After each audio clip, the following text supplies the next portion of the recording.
octubre de 1943. A una altitud de 8.000 metros, sobre el espacio aéreo bávaro, el general Adolf Galland observó otra oleada de bombarderos estadounidenses cruzar el cielo, lentos, vulnerables, desprotegidos. Eran B-17, los famosos Flying Fortresses. Pero sin casas escolta, no eran más que objetivos flotantes.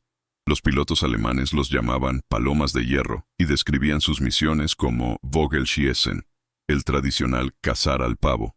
Para la Luftwaffe, era solo otra previsible cacería matutina. Se reían porque creían que habían ganado la guerra aérea. Esa risa estaba a punto de ser silenciada por una fuerza que no veían y que no entendían. Mientras los bombarderos caían sobre Schweinfurt y Ratisbona, al otro lado del Atlántico, las fábricas americanas trabajaban día y noche. Las líneas de montaje fusionaron motores británicos con fuselaje americano. Y en unos meses, un nuevo caza aparecería en el cielo, volando más lejos, más alto, más rápido. El P-51 Mustang.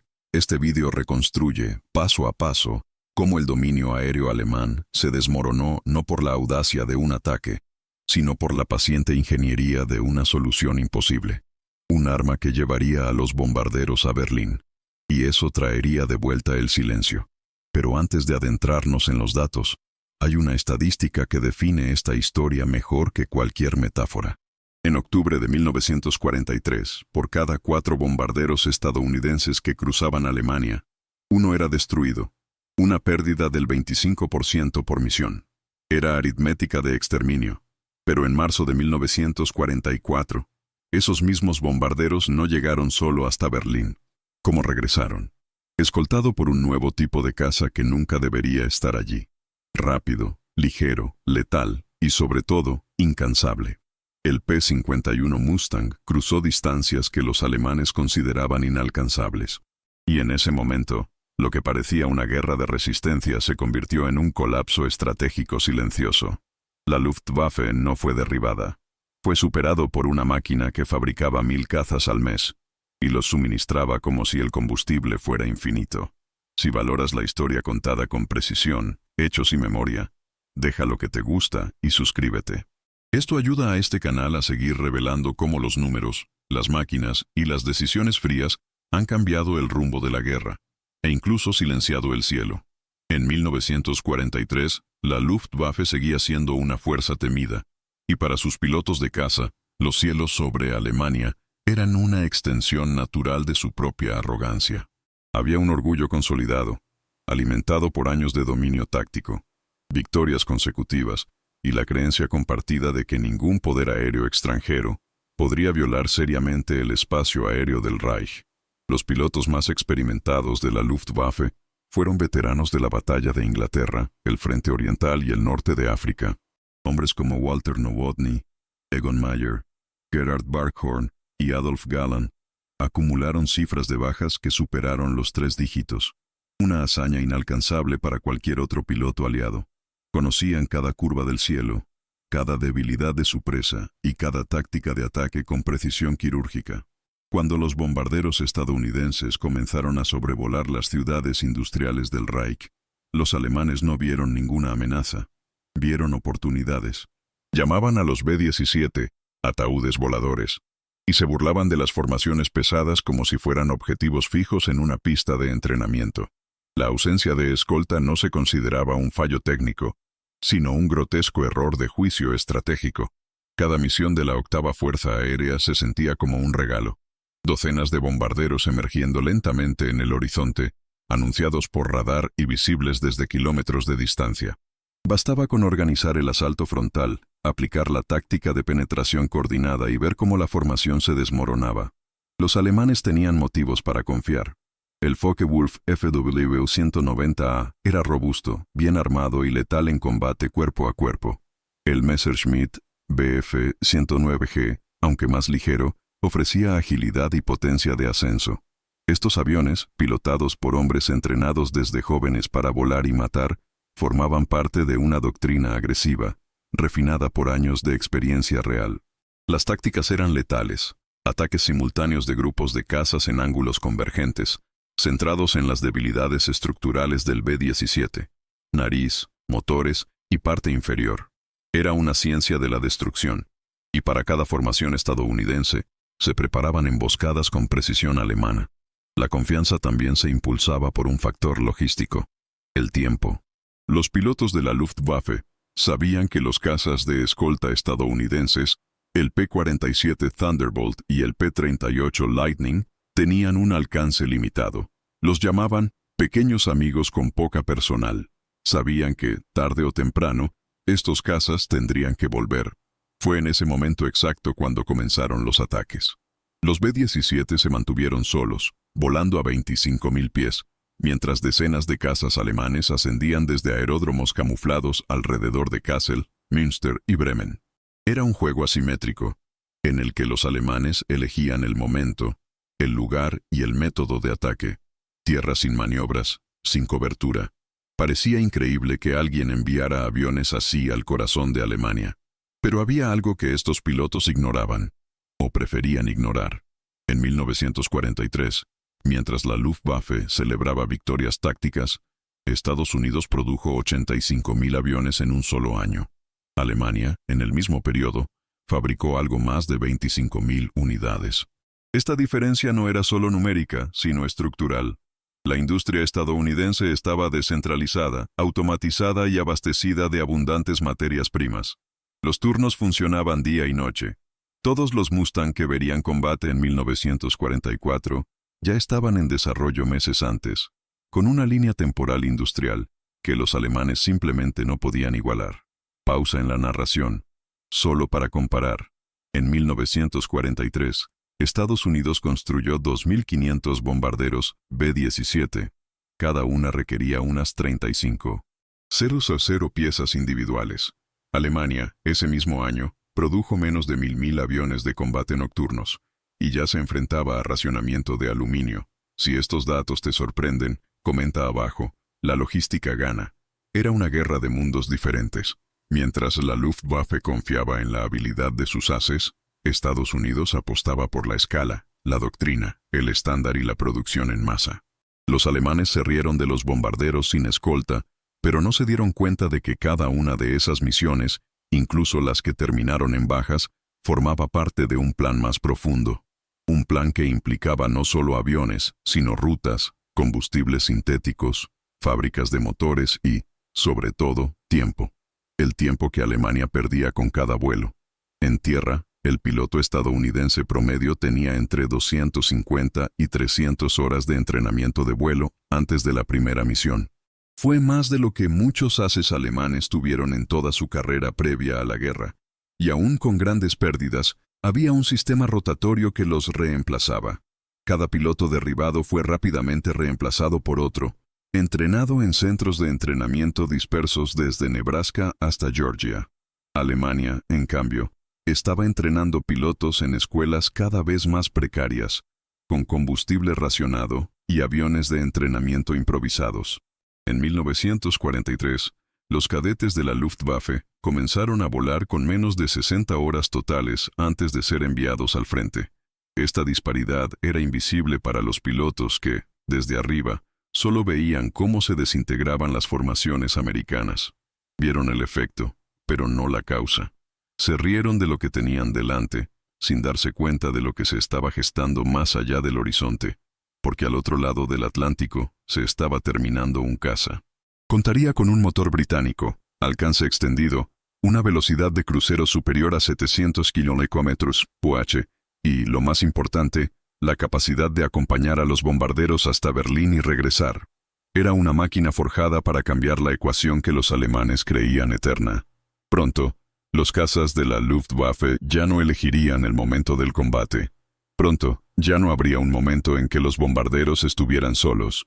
Y cuando el primer P-51 Mustang apareció en el cielo sobre Alemania, los pilotos alemanes aún no entenderían lo que veían. Pensarían que era otro P-47. Otra misión común. Hasta que se dieron cuenta de que los cazas no iban a dar marcha atrás. Estaban avanzando. Entrar en un territorio que hasta entonces era imposible. Y ese momento llegaría más rápido de lo que ninguno de ellos imaginaba. Porque la primera aparición del Mustang sobre Berlín estaba a punto de ocurrir. Y con ella, el fin de toda risa. La doctrina estadounidense del bombardeo estratégico diurno, que guió las acciones de la Octava Fuerza Aérea en 1943, fue tan audaz como vulnerable. Basándose en la creencia de que un poder de fuego defensivo concentrado podía compensar la ausencia de escoltas, convirtió a los B-17 en fortalezas voladoras, tanto literal como conceptualmente. Cada B-17 Flying Fortress llevaba hasta 13 ametralladoras calibre .50, distribuidas por nariz, costados, espalda, vientre y cola.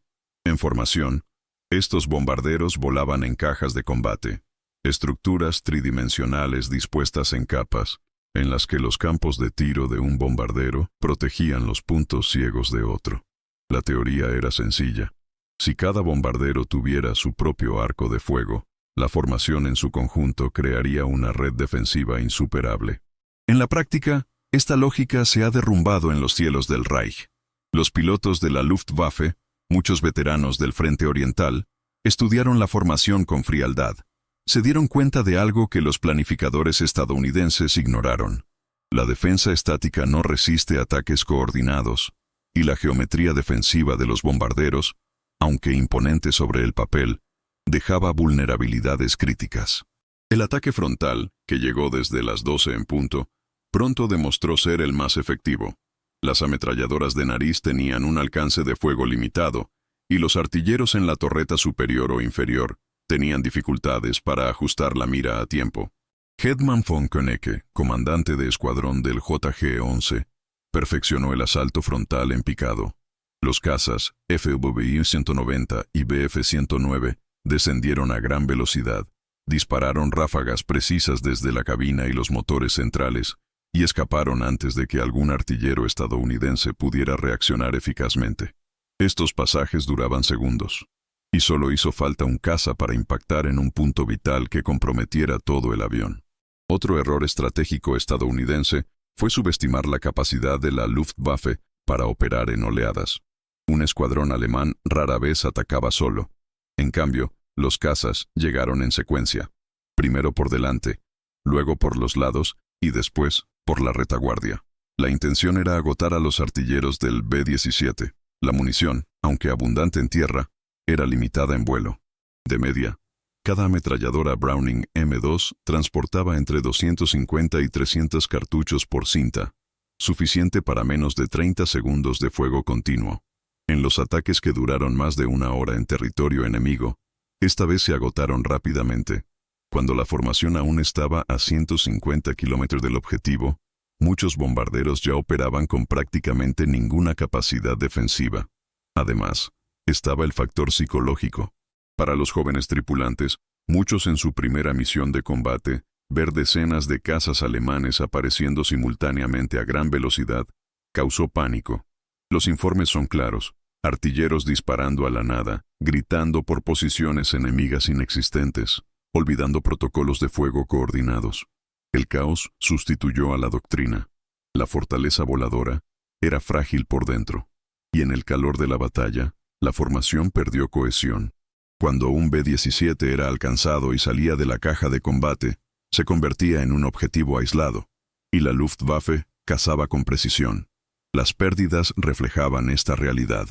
El 17 de agosto de 1943, durante la primera misión contra las fábricas de rodamientos de bolas en Schweinfurt y Ratisbona, se destruyeron 60 bombarderos, el 16% de la fuerza total. Con cada B-17 transportando 10 tripulantes, eso significaba más de 600 hombres derribados, capturados o muertos en una sola operación. Aún así, la doctrina se mantuvo. 2 meses después, el 14 de octubre, la misión se repitió. El resultado fue aún peor. Lo que los alemanes llamaron caza al pavo pasó a ser conocido entre los estadounidenses como Jueves Negro. 291 bombarderos despegaron de Inglaterra.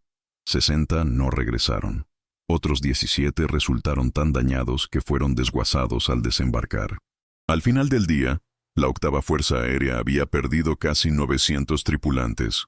A pesar de ello, la creencia estadounidense en la doctrina del bombardeo de defensa personal persistió. El general Ira Eaker, comandante de la Octava Fuerza Aérea, argumentó que la destrucción del corazón industrial de Alemania compensó las pérdidas. Pero sus propios pilotos pensaban diferente. Informes internos muestran que la moral entre las tripulaciones de bombarderos caía en picado tras cada misión de penetración profunda. En entrevistas de posguerra, varios artilleros describieron un sentimiento común. Volar sobre Alemania era la ruleta rusa a 600 kilómetros por hora. Y peor aún, era una ruleta sin tapa. El problema central era la aritmética logística. Cada B-17 costaba unos $250,000 de producción. Alemania estaba perdiendo casas, pero podía aterrizar, reabastecerse, rearmarse y reincorporarse al combate en menos de 2 horas. La Luftwaffe operaba con rotación ofensiva. Un piloto alemán podía realizar 3 o 4 salidas contra la misma formación de bombarderos en una sola mañana. Los estadounidenses, en cambio, perdieron un avión entero por un solo impacto. El combate era asimétrico e injusto. Una vez más, los números hablaron con fuerza. Entre agosto y octubre de 1943, los bombarderos estadounidenses sufrieron una tasa de pérdidas superior al 20% en misiones sin escolta sobre territorio alemán. Esto significaba, en la práctica, que por cada 100 aviones enviados, al menos 20 no regresarían. Un coste que, incluso para la industria estadounidense, se volvió insostenible. El propio mando aéreo estadounidense reconoció la gravedad de la situación. Tras la misión del 14 de octubre, los bombardeos diurnos sin escolta fueron suspendidos durante semanas. Había llegado el momento de casi derrota. El concepto del bombardero autodefensivo, diseñado en laboratorios y validado en el entrenamiento, había fracasado ante la brutal realidad del combate. Los B-17, a pesar de sus decenas de cañones, seguían siendo lentas máquinas sobrevolando territorio enemigo que los veía por delante. Reaccionaban con coordinación y tenían cazas superiores en posición, número y maniobra. Pero lo que la Luftwaffe no sabía, y lo que los comandantes estadounidenses apenas podían creer, era que una respuesta estaba en camino. No sería un cambio de doctrina, sería un cambio tecnológico. Un avión que no solo volaría más rápido, sino que volaría más lejos. Un caza que no abandonara a los bombarderos ante el objetivo, sino que los acompañara hasta el corazón del Reich, y volvería con combustible y munición de sobra. La siguiente misión de penetración profunda no estaría sola. Y para cuando los alemanes descubrieran esto, ya sería demasiado tarde para cambiar nada, porque el Mustang ya estaba listo, y volaría, no como defensa, sino como venganza. El gran dilema de la campaña aérea estadounidense en 1943 no fue la falta de valor, potencia de fuego u objetivos estratégicos, sino el alcance. Mientras que los bombarderos B-17 y B-24 lograron cruzar cientos de millas hasta el corazón industrial de Alemania, sus cazas escolta no les alcanzaron hasta el final. Era una limitación técnica y geográfica que la Luftwaffe conocía bien. El P-47 Thunderbolt, el principal caza de la octava Fuerza Aérea ese año, era una impresionante máquina de baja y media altitud con armamento robusto, resistencia a daños y excelente rendimiento en picado, pero tenía un problema fatal: la autonomía. Incluso equipada con tanques suplementarios, su alcance práctico de acción apenas superaba las 370 millas náuticas. Esto la hacía eficaz para defender la Francia ocupada y el Canal de la Mancha, pero prácticamente inútil en los cielos de Leipzig, Ratisbona o Berlín. Cuando los bombarderos superaban este límite, los Thunderbolt debían regresar. Fue en ese momento, precisamente en ese punto de la trayectoria, cuando la Luftwaffe atacó. Los pilotos alemanes llamaron a este instante el Stunde Null, la hora cero. Sabían que a partir de entonces, los bombarderos estaban solos, lentos, pesados y predecibles. La segunda apuesta estadounidense fue el P-38 Lightning. De aspecto futurista, con su doble fuselaje y silueta intimidante, el P-38 prometía combinar velocidad, alcance y potencia de fuego. Y de hecho, en teatros como el del Pacífico, el Lightning operó de forma relativamente eficiente. Pero en los cielos helados de Europa, reveló graves fallos. Su Allison UV-1710 bimotor requería mantenimiento constante y su rendimiento a altitudes superiores a 25.000 pies era inestable. Las cabinas no estaban presurizadas y muchos pilotos sufrieron fallos por congelación y calefacción. En misiones prolongadas, las fallas eléctricas y los accidentes de turbocompresores se han vuelto recurrentes. El general Doolittle describió el P-38 como brillante sobre el papel, pero una pesadilla por encima de los 30.000 pies sobre Alemania. Era un avión que teóricamente podía escoltar hasta el objetivo, pero en la práctica no podía soportar una operación prolongada en condiciones europeas. Esta limitación generó una trágica paradoja. Los bombarderos volaron sabiendo que, a partir de cierto punto, estarían solos. Los pilotos de caza, a su vez, regresaron a la base con el combustible justo para regresar. Era una ecuación de impotencia logística. Y la Luftwaffe, que ya sufría una pérdida de pilotos y recursos, explotó esta debilidad con precisión clínica. Con inteligencia aérea precisa y radares en cadena, los controladores alemanes sabían exactamente cuándo los cazas estadounidenses comenzaban a regresar. Los cazas alemanes despegaron al ritmo de ese momento. En cuestión de minutos, cientos de FW-190 y Bf-109 atacaban formaciones indefensas a 25.000 pies. Fue una coreografía mortal. Los registros de la misión revelan este patrón con una claridad inquietante. El 20 de diciembre de 1943, por ejemplo, 546 bombarderos despegaron para atacar fábricas en Bremen y Osnabrück. Cuando los P-47 regresaron, a más de 400 kilómetros del objetivo, la Luftwaffe entró en acción. Se perdieron 35 bombarderos y decenas de graves daños. El informe final clasificó la misión como operativamente cumplida, pero tácticamente costosa. Este lenguaje burocrático ocultaba un hecho brutal. Casi 350 hombres no regresaron. Mientras tanto, los ingenieros estadounidenses se enfrentaban al dilema de la autonomía con soluciones improvisadas. Probaron tanques de combustible externos, reorganizaron formaciones y planificaron relevos de escoltas. Ninguna funcionó del todo. La distancia entre Inglaterra y el corazón industrial de Alemania era una barrera invisible que ni siquiera la mejor planificación podía superar. Y cuanto más penetraban los bombarderos, más predecible se volvía su derrota. Los alemanes lo sabían. Adolf Galland, comandante de los cazas de la Luftwaffe, declaró en una reunión con Göring: «No necesitamos destruir todos los bombarderos. Solo tenemos que esperar al momento en que estén solos». La frase resume la ironía de esa fase de la guerra. La mayor fuerza aérea del mundo no podía proteger su propia ofensiva. Estados Unidos había construido miles de bombarderos capaces de cruzar continentes, pero no contaba con un solo caza que los acompañara hasta el final. En la base, los pilotos de escolta sentían esta frustración. Muchos informaron de la impotencia de darse la vuelta mientras los terroristas continuaban su trayectoria suicida. Hubo un amargo silencio en las comunicaciones por radio. Sabían que en ese momento, decenas de aviones serían derribados sin posibilidad de defensa. Era un fallo estructural. La guerra aérea estadounidense se dividió en dos mitades. La primera, protegida. El segundo, sacrificado. Y esta segunda mitad siempre fue la más letal. La Luftwaffe no atacó en las cercanías de Calais ni de Lille. Esperaba que los bombarderos se acercaran a objetivos como Schweinfurt, Ploiești y Frankfurt, puntos críticos para la producción de rodamientos, combustibles y componentes industriales. Estos eran los objetivos mejor defendidos por la Flak y los más alejados de Inglaterra. En otras palabras, los más vulnerables. Aún así, los bombarderos continuaron volando. Cada misión era una apuesta. Y el chip colocado sobre la mesa eran las vidas de 10 hombres por avión. La fe estadounidense era que la repetición, el volumen y la industria compensarían la táctica fallida. Pero los números no mienten.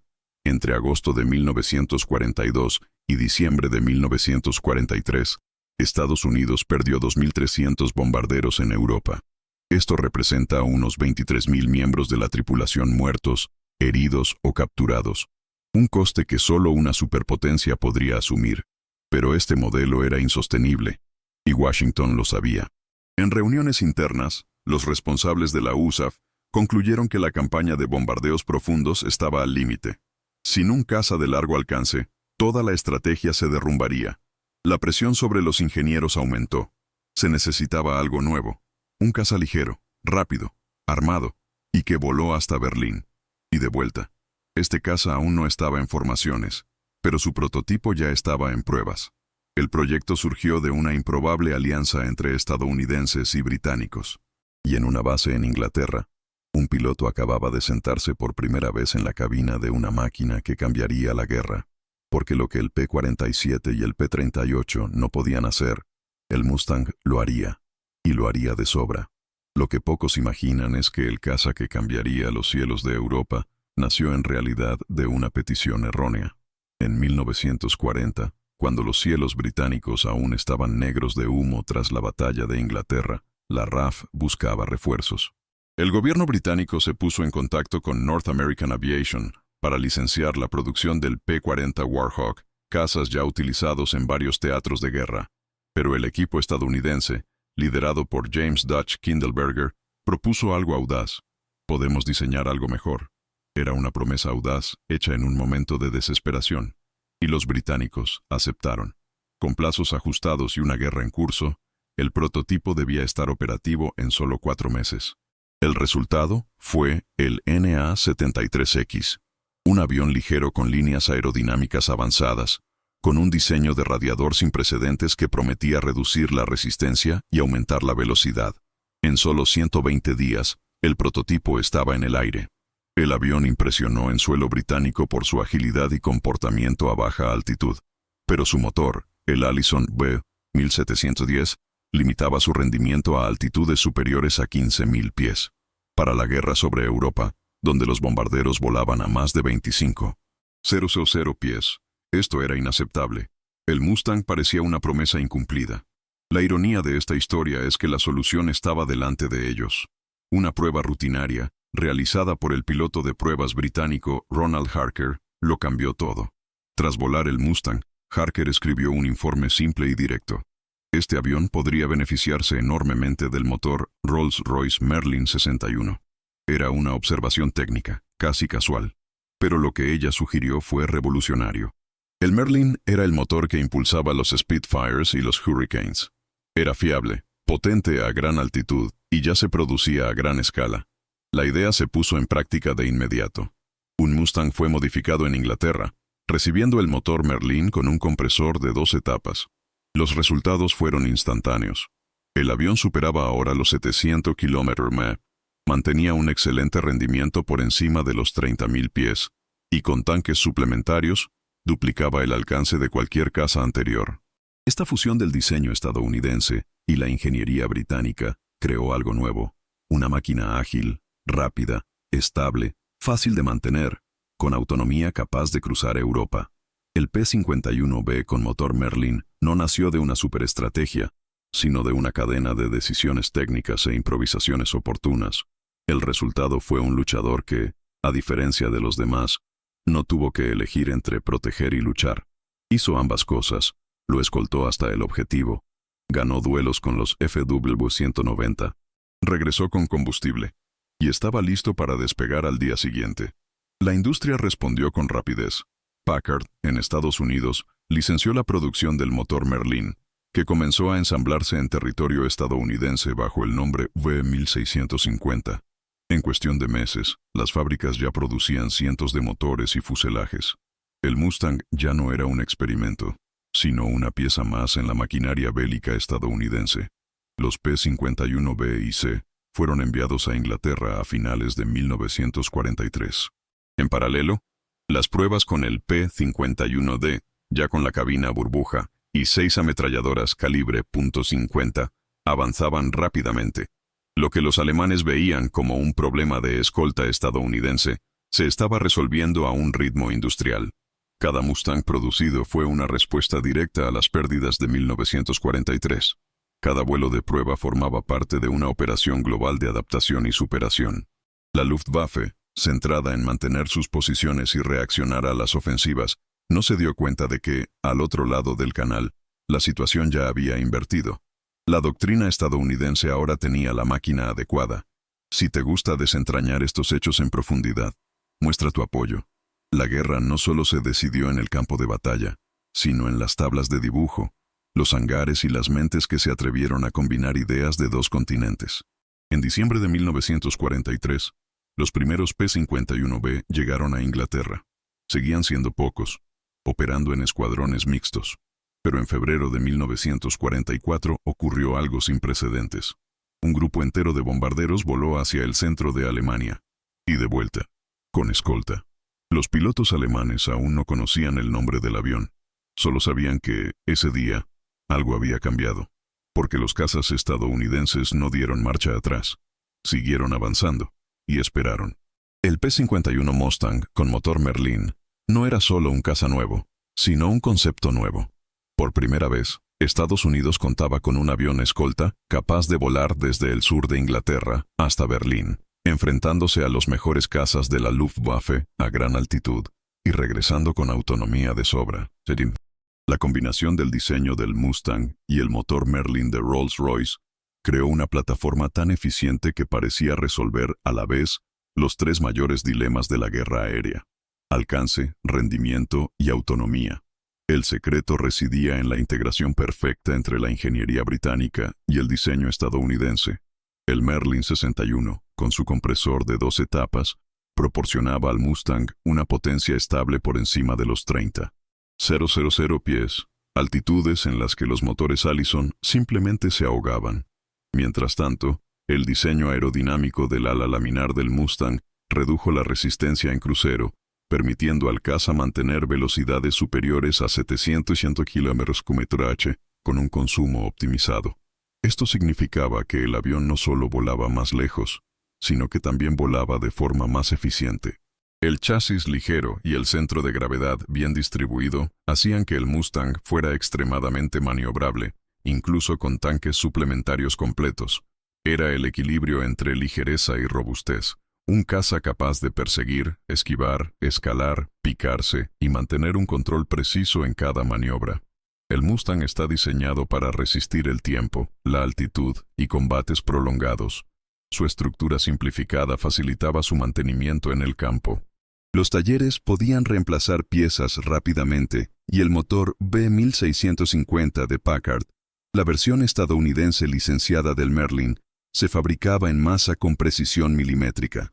Hubo estandarización, había escala y había confianza. Cada unidad entregada a los pilotos era prácticamente idéntica a la anterior. Esto creó un efecto multiplicador. Cada piloto entrenado en un Mustang podía volar cualquier otro sin necesidad de readaptarse.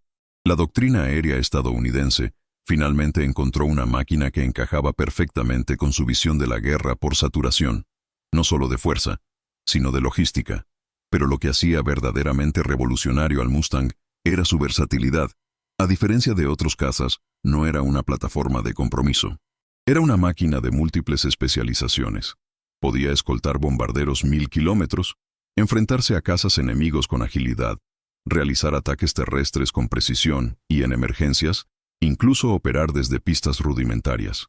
Soportó ametralladoras, cohetes, bombas de 250 y 500 libras, todo ello sin comprometer su rendimiento de vuelo.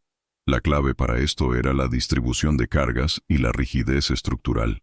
Incluso con 2 tanques adicionales y armamento completo, el P-51 mantuvo estabilidad y respuesta de control, y con la introducción de la versión P-51D, con cabina burbuja y 6 ametralladoras Browning .50, el caza también se convirtió en una plataforma de supremacía visual. El piloto lo vio todo, y disparaba con precisión. En cuanto a economía de combustible, el Mustang superó a todos sus contemporáneos. En crucero, consumía unos 50 galones por hora, menos de la mitad de lo que requería un P-47 en las mismas condiciones. Esto se tradujo en tiempo de vuelo. Un P-51 con tanques externos podía permanecer en el aire hasta 8 horas. Esta autonomía cambió por completo la dinámica de la escolta. Los cazas ya no tenían que abandonar los bombarderos al alcanzar el límite de alcance. Ahora, permanecían a su lado todo el camino, desde el despegue hasta el regreso. Además, aún tenían la energía y munición para enfrentarse a los cazas alemanes durante toda la misión. La introducción en el campo fue gradual pero decisiva.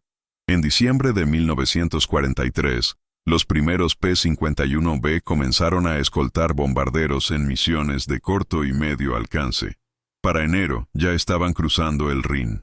En marzo de 1944, la 8ª Fuerza Aérea lanzó su primera ofensiva con cobertura continua hasta Berlín. Para la Luftwaffe, fue un shock. Los pilotos alemanes informaron En comunicaciones interceptadas, sorpresa y confusión al encontrarse con cazas estadounidenses tan profundamente en territorio alemán.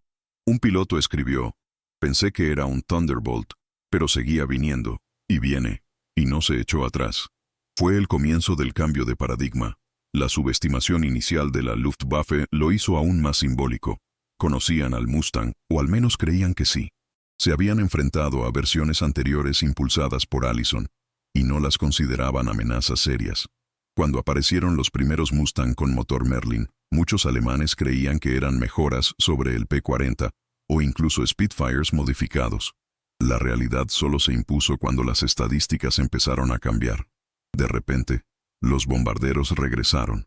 Se mantuvieron las formaciones, y los cazas alemanes, antes depredadores, empezaron a ser perseguidos. El Mustang no era solo un avión nuevo. Era un sistema completo de negación de superioridad aérea enemiga.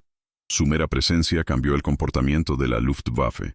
Las intercepciones ya no son ataques organizados para convertirse en duelos esporádicos y defensivos. Los grupos de cazas alemanes comenzaron a despegar ya en inferioridad táctica, sabiendo que se enfrentarían a enemigos con ventajas de altitud, velocidad y alcance. La guerra, que hasta entonces había sido una danza de caza y presa, se transformó en una dominación absoluta del espacio aéreo, y eso incluso antes de que Mustang alcance su masa crítica. Para abril de 1944, los Mustangs se habían convertido en estándar en las unidades de escolta de las 8 y 5ª Fuerzas Aéreas. Las pérdidas de bombarderos cayeron drásticamente. En algunas misiones se registraron tasas de supervivencia superiores al 95%. Para los alemanes, era como si el cielo hubiera cambiado de manos de la noche a la mañana, y la explicación no estaba en un nuevo general ni en una nueva táctica. Estaba en un motor inglés, montado en un avión americano, alimentado con litros de combustible de Texas y ensamblado en fábricas de Los Ángeles. Fue la victoria de la ingeniería integrada. Pero aún había algo que la Luftwaffe no sabía. En mayo de 1944, el mando aliado emitió una nueva directiva. La escolta se volvería ofensiva. Los Mustangs no solo iban a proteger, iban a cazar. Y el objetivo ya no eran los cazas alemanes en combate. Eran las bases aéreas, las fábricas, los pilotos a rodar. La siguiente fase de la guerra aérea estaba a punto de comenzar. Y para la Luftwaffe no vendría del cielo, vendría de la tierra. En enero de 1944, el primer P-51B Mustang comenzó a aparecer tímidamente en los cielos de la Europa ocupada. Aún en número reducido y operando bajo protocolos cautelosos, estos aviones asumieron tareas secundarias, misiones de reconocimiento, barridos tácticos sobre la costa francesa y escoltas en rutas medias, generalmente hasta el interior de Bélgica. Fue una introducción silenciosa, no por falta de habilidad, sino por estrategia. El mando aéreo aliado sabía lo que tenía en sus manos, y, como toda pieza decisiva, el Mustang no se desperdiciaría en exposiciones. Sería insertado poco a poco, casi de forma anónima, hasta que su presencia se volviera inevitable. La Luftwaffe, por su parte, continuó operando con la lógica de 1943. Sus patrullas esperaban a que los bombarderos cruzaran los límites conocidos. Observaron cómo los cazas escolta regresaban, como siempre, y luego comenzaron sus ataques. Nada, hasta ese momento, sugería que el equilibrio técnico hubiera cambiado. En las primeras misiones P-51B, el patrón visual confundía a los observadores alemanes. Con su fuselaje esbelto, burbuja aún no incorporada y configuración diferente a la de los cazas estadounidenses convencionales, muchos lo confundieron con versiones modificadas del P-47 Thunderbolt, lo cual, para los aliados, fue un error precioso. El enemigo subestimó lo que vio. Cuando se encontraban con Mustangs en vuelo, los pilotos alemanes los trataban como objetivos de baja prioridad. Esto se reflejaba en sus informes posteriores a la misión, donde rara vez se mencionaban los P-51. Estaban ahí, pero seguían siendo invisibles, tácticamente hablando.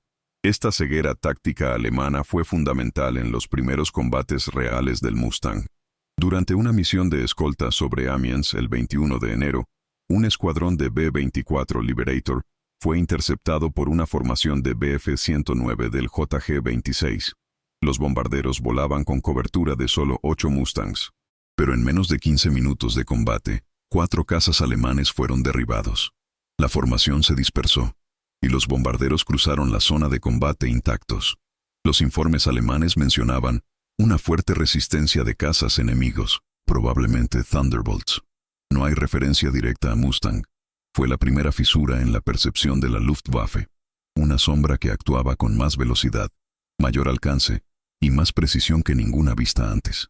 Las tácticas de combate del Mustang también contribuyeron a este factor sorpresa. Debido a que era más ligero y tenía mejor visibilidad hacia adelante, los pilotos del P-51 adoptaron maniobras agresivas en picado y curvas de ataque invertidas, técnicas poco comunes entre cazas más pesados. Esto confundió a los alemanes, que intentaron aplicar maniobras tradicionales de evasión solo para ser perseguidos con facilidad. La tasa de maniobra del Mustang a alta velocidad era superior a la del Bf-109G, y su capacidad de recuperación tras picarse incluso superaba la del FW-190A, uno de los aviones más respetados de la Luftwaffe. El resultado fue un aumento repentino y desproporcionado en el número de victorias aéreas por misión. En solo 2 semanas, los Mustangs acumularon más de 30 bajas confirmadas, con bajas mínimas. Pero el verdadero impacto aún no había llegado. Mientras tanto, el mando de la Luftwaffe continuó apostando por su estructura operativa de reacción rápida. Los aeródromos cercanos al Rin mantenían escuadrones en espera, pero cada semana los tiempos de respuesta aumentaban.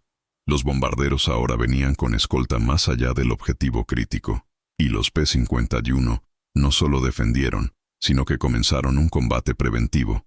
En varias ocasiones, los Mustangs alcanzaron a formaciones alemanas antes de que pudieran organizarse. Era un nuevo tipo de guerra aérea, ofensiva, de caza, basada en la iniciativa más que en la reacción. El silencio del alto mando alemán era revelador. Sabían que algo había cambiado, pero aún no entendían la magnitud. El Oberkommando der Luftwaffe, OKL, ha iniciado un estudio de emergencia sobre las características del nuevo caza. Informes fragmentarios sugerían que era un Spitfire con alcance extendido o un P-40 modificado. Nadie, hasta ese momento, había asociado ese desempeño con la alianza industrial entre Rolls-Royce y North American Aviation. La verdadera identidad del Mustang seguía oculta bajo el ruido de la guerra, y este retraso en la percepción sería costoso. Durante febrero de 1944, la presencia de Mustangs se intensificó. El 354 Grupo de Caza, conocido como los Pioneros Mustangs, comenzó a operar misiones completas de escolta hasta Leipzig. Las estadísticas empezaron a mostrar una tendencia. Las misiones con P-51 tenían menos pérdidas de bombarderos, más enemigos derribados y una mayor tasa de retorno de los cazas. Aún así, los alemanes seguían dudando en cambiar de táctica. El general Alfred Keller, en una reunión con comandantes regionales, insistió en que el problema residía en la dispersión de recursos, no en la superioridad técnica enemiga. La solución propuesta era aumentar la agresividad. Pero la agresividad, sin información precisa, era suicida. El 3 de marzo, durante una operación contra fábricas de aviones en Anklam, 36 Mustangs se enfrentaron a más de 50 cazas alemanes. La pelea duró menos de 30 minutos. Los estadounidenses perdieron 2 aviones. Los alemanes, 14. Fue la primera misión documentada en la que la Luftwaffe sufrió una pérdida de más del 25% en un solo enfrentamiento aéreo contra cazas aliados. Y sin embargo, los informes seguían subestimando el impacto. Aviones enemigos rindiendo por encima de las expectativas. La frase se volvió repetitiva, pero ya no bastaba con ocultar la nueva realidad. Los pilotos alemanes más experimentados empezaron a notarlo. Hans-Joachim Marseille, aún vivo en los recuerdos y manuales, se había convertido en un símbolo de tácticas de combate efectivas. Pero los nuevos ases ya no tenían el mismo tiempo para adaptarse. De media, un nuevo piloto de la Luftwaffe en 1944 sobrevivió solo a 5 misiones. El cielo ya no era una escuela, era un matadero, y el Mustang empezó a dictar las reglas. Silenciosamente, discretamente y sin ser identificado correctamente, el P-51 ya estaba desmantelando la superioridad aérea alemana. Pero su misión aún no había comenzado realmente, porque, hasta entonces, seguía siendo un defensor. A partir de la siguiente directriz, se convertiría en algo mucho más peligroso. un depredador, una herramienta sistemática de caza, y el siguiente objetivo ya estaba fijado: los propios pilotos de la Luftwaffe, todavía en tierra. En la mañana del 4 de marzo de 1944, un silencio inquietante se apoderó de las radios de la Luftwaffe. El servicio meteorológico había informado de que las nubes bajas sobre el norte de Alemania harían improbable cualquier operación aérea aliada importante, pero aún así, los radares costeros empezaron a registrar movimiento. Primero, formaciones dispersas. Luego, patrones. Y luego, la confirmación. Una de las mayores misiones de bombardeo jamás lanzadas por la 8ª Fuerza Aérea estaba en marcha. Objetivo principal: la propia capital del Reich, Berlín. La misión implicó más de 600 bombarderos, en su mayoría B-17, cruzando el espacio aéreo enemigo a plena luz del día. Pero había algo nuevo, algo que cambiaba completamente el juego. No estaban solos. Por primera vez, de principio a fin, los bombarderos serían escoltados por cazas. Y no cualquier caza. Eran Mustangs. El P-51B había sido preparado específicamente para esta misión. Con tanques externos de 75 galones bajo cada ala, voló más de 1.500 kilómetros. Y contrariamente a lo que esperaban los alemanes, no se retiró en ningún momento. El plan estadounidense era simple y devastador: volar directamente al centro neurálgico del régimen nazi, encontrarse con cualquier resistencia en el camino, destruir fábricas, centros ferroviarios y depósitos, y regresar. Para la Luftwaffe, fue una provocación inadmisible. Pero ese día, lo que estaba en juego no eran solo las capacidades de defensa aérea alemanas, sino el mito de la invulnerabilidad de la capital. El primer contacto visual tuvo lugar sobre Magdeburgo. La formación principal de bombarderos ya era visible. Pero lo que llamó la atención de los controladores alemanes fue otro detalle. Los cazas volaban por encima, por debajo y hacia los lados de la formación. Cientos de ellos. Y no lo hicieron.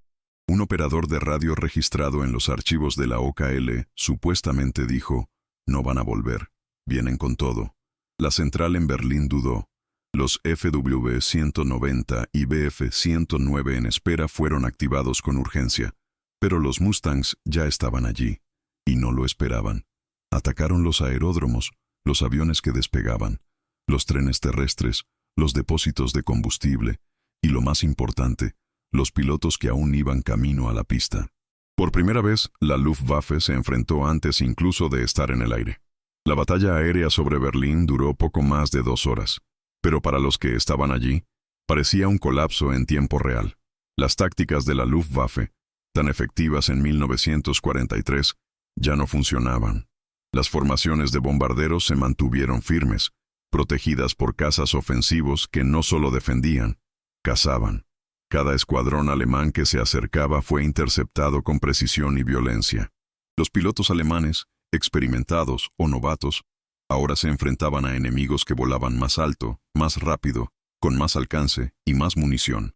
La superioridad técnica había cambiado de bando. Durante la misión, los Mustangs derribaron 82 aviones enemigos. Perdieron 16. Una tasa de combate casi impensable meses antes. Los bombarderos perdieron solo 37 unidades. Un número considerable, pero incomparable con las tasas de pérdidas de 1943. Más de 500 aviones aliados regresaron. Berlín había sido alcanzado, y la Luftwaffe, humillada. En el informe de misión de la USAAF, una frase resumía la hazaña: «Misión cumplida, cielos despejados sobre la capital enemiga». Pero la frase que resonó en el corazón del régimen fue otra, captada en una intervención radiofónica entre oficiales de la Luftwaffe. No deberían estar aquí.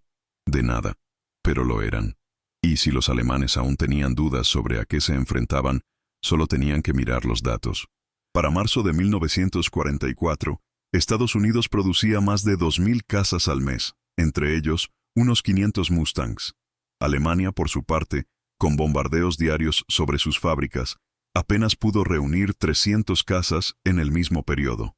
La diferencia no era solo numérica, era estructural, industrial, irreversible.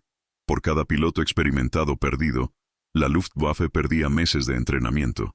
Con cada Mustang derribado, otro como él ya iba camino al frente. Una máquina de guerra se enfrentaba a una estructura que se derrumbaba bajo su propia rigidez. Este es quizás el momento ideal para un toque de realidad. Estados Unidos, a finales de 1944, habría producido más de 96.000 aviones militares. Alemania, menos de 40.000.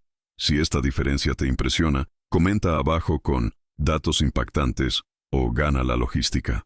Estas cifras no son solo estadísticas, son la anatomía del colapso de una fuerza aérea que una vez creyó dominar los cielos. El 4 de marzo no fue el fin de la Luftwaffe, pero fue el principio del fin. Desde ese día, los Mustangs no serían solo cazas escolta, serían agentes de desintegración. Cada misión futura incluiría sobrevuelos sobre bases enemigas, destrucción de pistas, búsquedas de aviones de despegue y emboscadas a convoyes de suministros. Los P-51 ya estaban por todas partes, y pronto convertirían la guerra aérea en una guerra psicológica. Porque como escribió un conductor alemán en su diario, al oír el rugido lejano de una locomotora desconocida, no sabemos de dónde vienen, solo sabemos que no se irán. Tras el shock del 4 de marzo, el alto mando de la Luftwaffe intentó reaccionar con lo que le quedaba. Doctrina. Las órdenes eran claras. Reorganizar los grupos de cazas, reforzar las defensas antiaéreas, adoptar tácticas agresivas de intercepción masiva. El manual seguía funcionando, en teoría, pero el campo de batalla ya no obedecía a los manuales. Los P-51 Mustang dominaban ahora el teatro aéreo con un nuevo tipo de estrategia, dibujada no en el campo de batalla, sino en mapas logísticos y cálculos de autonomía. En abril de 1944, el general James Doolittle emitió una orden que redefiniría el uso de la Fuerza Aérea estadounidense. Se permitió que los cazas de escolta se alejaran de los bombarderos. No solo podían, deberían. La misión ya no era proteger, era destruir. Localiza a los cazas enemigos antes de que despeguen. Desmantelad las formaciones mientras aún estáis en tierra. Neutraliza cualquier amenaza antes de que siquiera se convierta en una estadística. El efecto fue devastador. A diferencia de los FW-190 y Bf-109, que necesitaban conservar combustible y seguir trayectorias racionales, los Mustang operaban con eficacia. Tenían alcance, tenían libertad de acción, y ahora tenían órdenes de cazar. La Luftwaffe, antes depredadora, pasó a la defensiva. Las misiones de escolta se convirtieron en trampas móviles. Los Mustang entraron en el espacio aéreo enemigo, sobrevolaron aeródromos y barrieron el cielo en busca de formaciones ascendentes. El combate pasó de arriba a tierra. Bases enteras comenzaron a ser atacadas antes de los despegues, y cuando los alemanes lograron poner sus aviones en el aire, ya lo hacían en desventaja táctica. La altitud pertenecía a los estadounidenses, y también la iniciativa. Las maniobras tradicionales de la Luftwaffe, ataques frontales coordinados, dispersión de abanicos, inmersiones sincronizadas, se volvieron predecibles. Los pilotos de Mustang estudiaban estos patrones. La tecnología también ayudó. Las radios VHF de los Mustang eran más fiables. Sus formaciones operaban con una comunicación constante, fluida y coordinada. En contraste, muchos cazas alemanes volaban con radios defectuosas o operaban bajo interferencias. Fue un combate asimétrico, donde el avión no era solo un arma, era el terminal de una red, y esta cadena funcionaba las 24 horas del día. El colapso táctico de la Luftwaffe se agravó por otro factor, la pérdida de veteranos.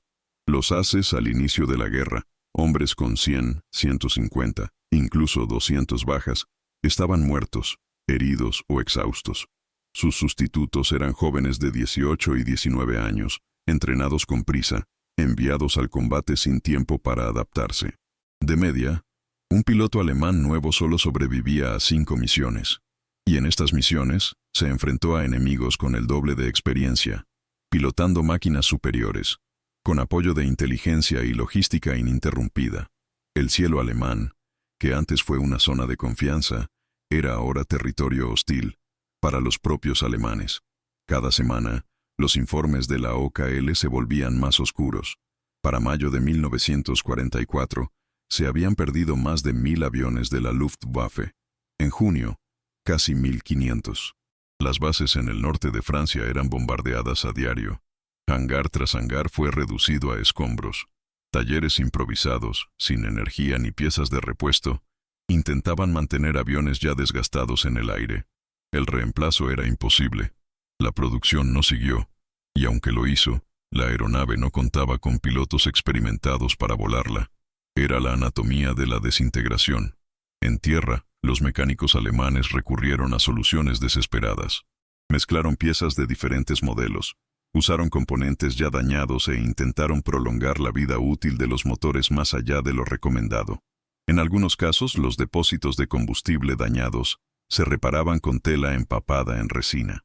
Era una guerra de supervivencia, no de victoria. Los aeródromos más vulnerables comenzaron a operar en momentos irregulares, en un intento de escapar de la vigilancia estadounidense. Pero los Mustangs siempre estaban en el cielo, siempre patrullando, siempre esperando. Las tácticas de emboscada, que antes eran el orgullo de la Luftwaffe, se convirtieron en trampas para los propios alemanes.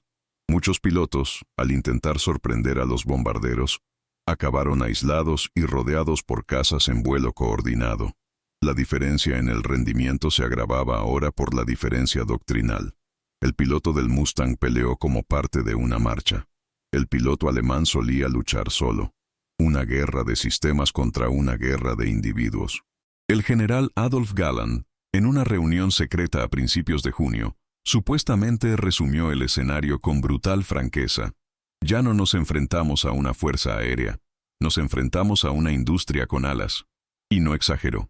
Por cada Mustang derribado, otro salía de la línea de montaje. En cada misión, la tasa de reemplazo se mantenía con precisión estadística. Estados Unidos, a diferencia de Alemania, no luchaba por sobrevivir. Estaban ejecutando un plan, y ese plan funcionó. Con cada campo destruido, con cada piloto derribado, la Luftwaffe no solo perdió fuerza, sino también estructura. Mando, comunicación, reserva, suministros, moral. Todo se estaba desmontando en tiempo real, y aún había un nuevo elemento en el horizonte. Los Mustangs se acercaban a las fábricas petroleras, objetivos vitales, que sostenían la maquinaria de guerra alemana. El colapso técnico ya estaba en marcha, pero el colapso energético estaba a punto de comenzar. Porque, como diría un informe de inteligencia estadounidense, sin combustible, ni siquiera vuela el mejor piloto. Y ese sería el siguiente golpe. Desde el verano de 1944, algo cambió en los ojos de los pilotos de la Luftwaffe.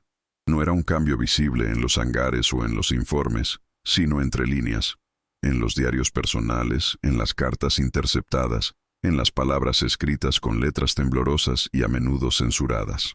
Aquellos que, meses antes, habían volado con confianza olímpica sobre territorio alemán ahora partían en silencio, evitaban miradas largas y contaban los vuelos, no las victorias. Los Mustangs siempre estaban ahí, invisible en el radar, pero presente en la imaginación. Fue una guerra en la que el enemigo no daba tregua. Un piloto alemán, Franz Kübler, escribió en su diario: «Están arriba antes incluso de que subamos. Ya no es combate, es persecución». El colapso de la doctrina se convirtió ahora en un colapso emocional. La Luftwaffe siempre ha valorado el espíritu individual, el instinto ofensivo y la iniciativa táctica. Pero el Mustang impuso una nueva realidad. Los alemanes ya no elegían cuándo luchar. La iniciativa había cambiado de bando. Y con ello, la moral. Con cada misión, la probabilidad de regreso disminuía. No porque los aviones fueran inferiores, sino porque el sistema a su alrededor se estaba desmoronando. Los cazas recibían combustible inferior, el armamento sufría fallos y las radios a menudo funcionaban con interferencias. Más que combatir, los pilotos ahora esperaban que el equipo no fallara antes de que comenzara el combate. La Luftwaffe, en sus últimos suspiros de organización, intentó ocultar la caída moral bajo órdenes duras y discursos sobre el deber y el sacrificio. Pero los pilotos lo notaban. La guerra había dejado de ser una competición entre iguales. Los relatos conservados en archivos de posguerra muestran el peso psicológico de este nuevo escenario. El piloto Eric Fuchs describió una misión en la que 12 cazas despegaron de una base en las afueras de Bremen. Solo 4 regresaron, y los 4 resultaron heridos. No hubo combate directo. Fueron sorprendidos, dispersados y cazados individualmente. Fue como que me desnudaran en el aire.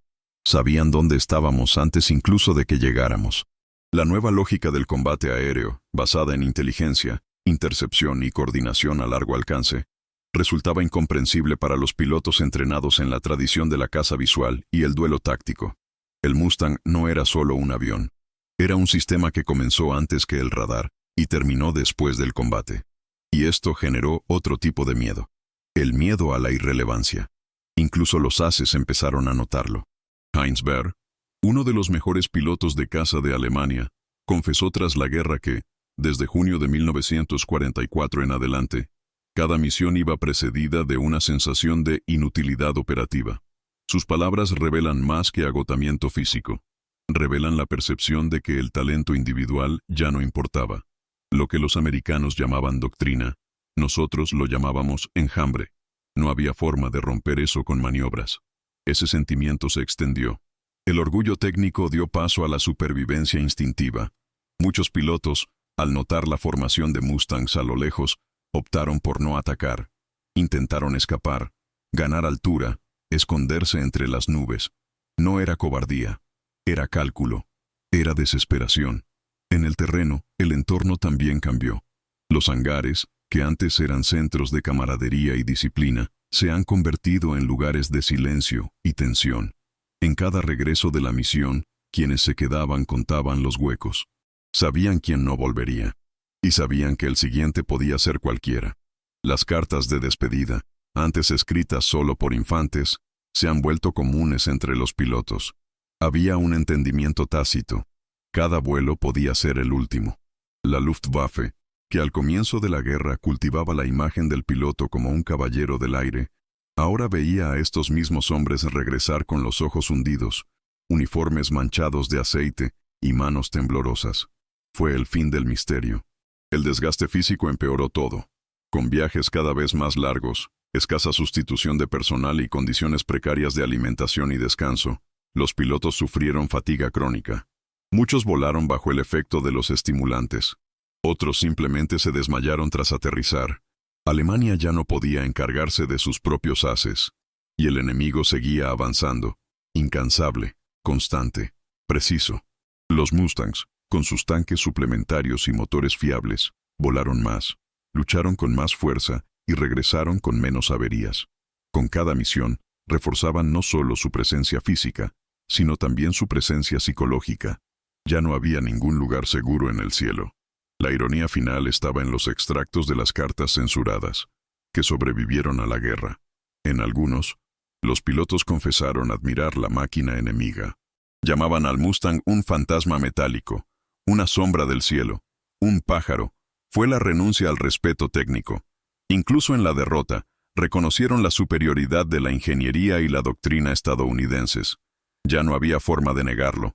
La guerra aérea había cambiado de paradigma, y con ello, el espíritu de una generación de pilotos entrenados para otra era se desmoronó.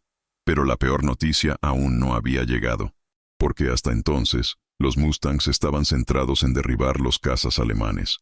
Pronto cambiarían de objetivo. Seguían las huellas, los tanques, los convoyes, y atacarían la sangre de la guerra alemana, el petróleo. Y cuando los Mustangs se encontraran con Ploiești, Merseburg y Leuna, la Luftwaffe no solo tendría menos pilotos, sino que tendría menos combustible para despegar. La Luftwaffe no cayó en un solo día. No hubo combate final, ni rendición formal en los cielos, ni escena final cinematográfica. Lo que ocurrió fue algo más cruel y silencioso. Un desmantelamiento gradual, milimétrico y metódico. Comenzó en las rutas ferroviarias que transportaban combustible a los aeródromos. Luego llegó a los propios aeródromos. Luego atacó fábricas que producían motores, hélices, munición y aceite sintético. Finalmente, consumió su propio tiempo, horas de vuelo, adiestramiento, experiencia. Cuando la Luftwaffe intentó reaccionar, no hubo manera. El dominio aéreo estadounidense ya no estaba solo en el cielo, sino en la cadena logística que sustentaba la capacidad alemana de despegue. Fue una guerra ganada con números, mapas y planificación industrial. Los cazas alemanes aún existían, pero eran como estatuas en hangares sin combustible. El primer síntoma visible fue el consumo de avgas, gasolina de aviación. Los bombardeos estadounidenses impactaron los campos petrolíferos de Ploiești, Rumanía, en 1943, pero fue en 1944 cuando la ofensiva se volvió mortal. Las refinerías de Leuna, Merseburg y Brux fueron golpeadas con mayor precisión.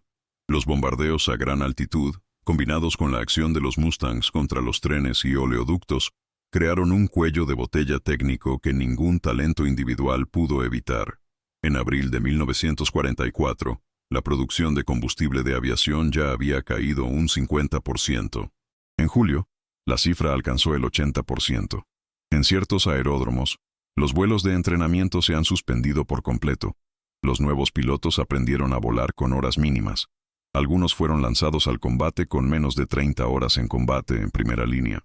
Pero el combustible era solo un eslabón en la cadena. Las propias fábricas estaban bajo ataque constante. La operación Point Blank, el plan aliado para la destrucción sistemática de la capacidad industrial alemana, estaba en pleno apogeo. Centrales eléctricas, centros de ensamblaje, depósitos ferroviarios, acerías y refinerías fueron golpeados con creciente precisión. Y cuando las bombas no destruyeron por completo, los Mustang terminaron el trabajo.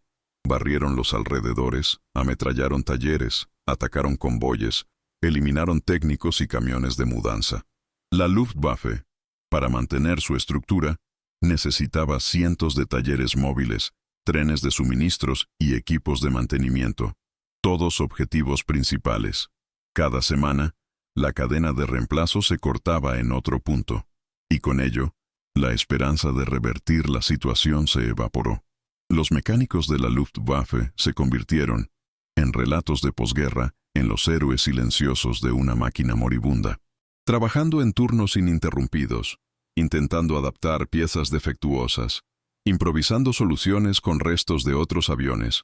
Un motor dañado tardaba días en ser reemplazado. Un tren de aterrizaje defectuoso podía dejar al caza en tierra durante semanas.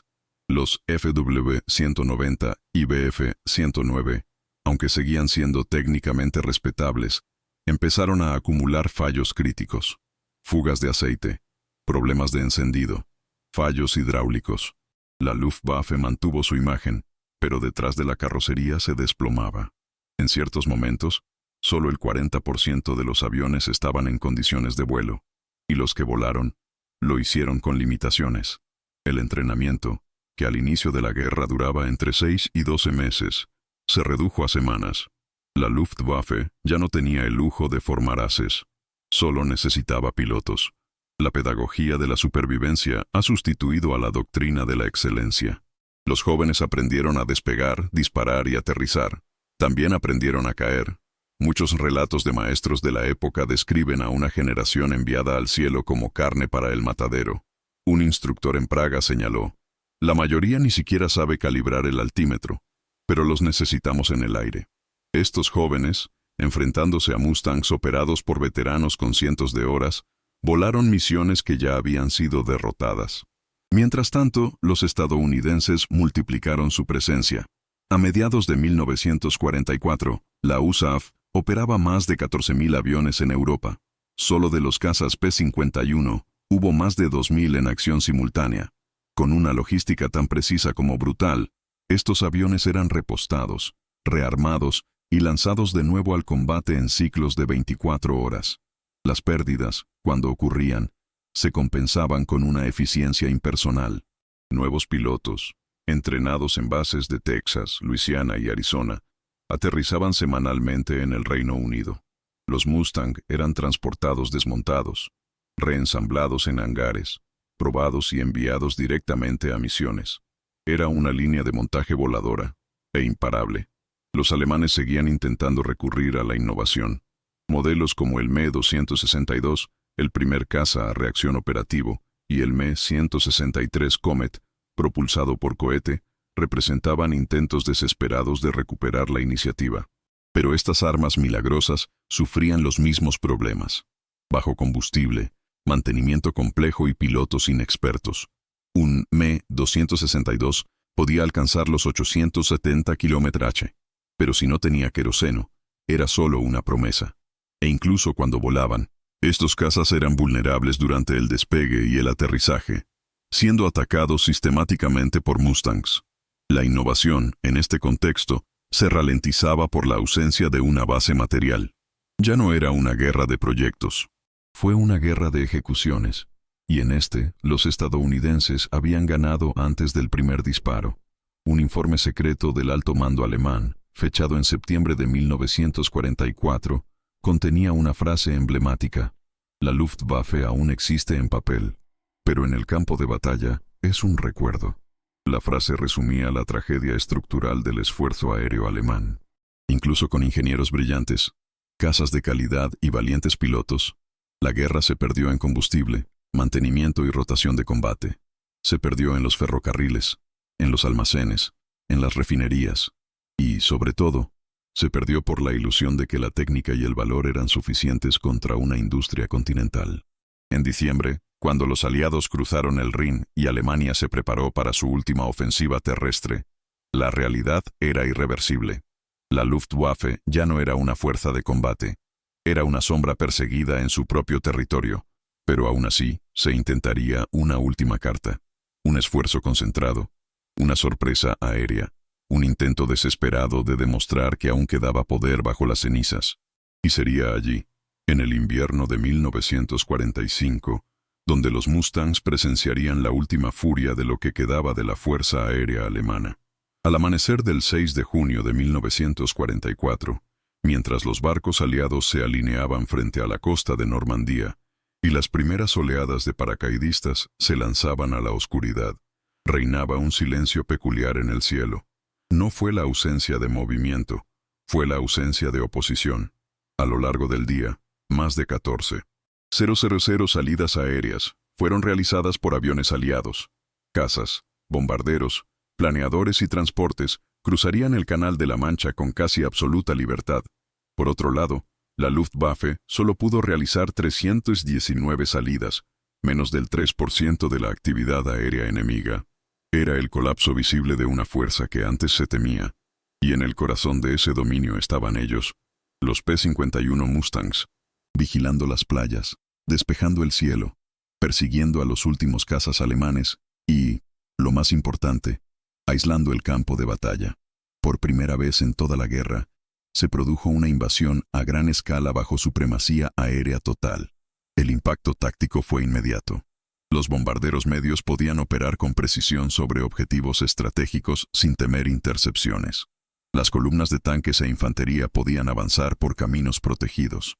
Las baterías costeras, una a una, fueron neutralizadas por ataques coordinados de artillería y aviación.